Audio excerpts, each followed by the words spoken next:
គ្រប់ជំរាបសួរទៅកាន់ពុកម៉ែបងប្អូនទាំងគ្នាក៏ដូចជាប្រិយមិត្តដែលនិយមចូលចិត្តស្រឡាញ់ទៅនឹងប្រភេទទូកស្លាបមន់ឬក៏ទូកបើក្បាលវីដេអូមកគឺថាឃើញ3នាក់បងប្អូនគេតែម្ដងសម្រាប់ទូកស្លាបមន់នេះផងដែរគឺជាទូកស្លាបមន់របស់បងប្អូនយើងអ្នកខាងប្រេងចាញនោះទេ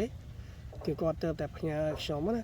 ហើយសម្រាប់3គ្រឿងនេះផងដែរគឺដូចបងប្អូនគ្នាតែម្ដងបើថារៀងរើវិញគឺថាស្តៀងគ្នាគ្រាន់តែប្រវែងខុសគ្នាតិចតួចនោះទេនេះមិនតាន់មានគំនូណាពុកម៉ែបងប្អូនទាំងគ្នាគឺថាឃើញមួយគ្រឿងគឺផ្លឹងតែម្ដង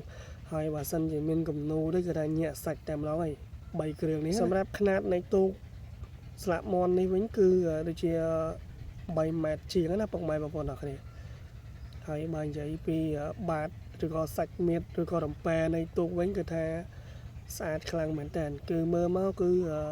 ពេញភ្នែកតែម្ដងណាបើសម្រាប់ខ្ញុំមកផ្ទាល់មួយប្លង់នេះគឺថាញាក់សាច់ហើយ3គ្រឿងនេះគឺថាដាក់មកគឺសមគ្នាតែម្ដងអញ្ចឹងអរគុណច្រើនមែនតើសម្រាប់ពុកម៉ែបងប្អូនទាំងគ្នា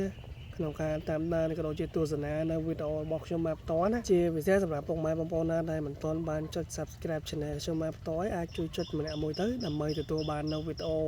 តាក់ទងអំពីទូកងឬក៏ទូកស្លាបមន់ឯបន្ថែមណា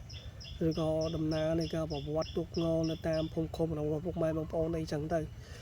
ហើយកុំភ្លេចជួយ like វីដេអូរបស់ខ្ញុំមកម្នាក់មួយផងហើយបើសិនជាមានកំហុសខុសឆ្គងអីអាចជួយ comment ប្រាប់អ្នកមួយផងខ្ញុំនឹងកែសម្រួលនៅពេលក្រោយអញ្ចឹងណាអរគុណច្រើនពុកម៉ែបងប្អូនអរគ្នា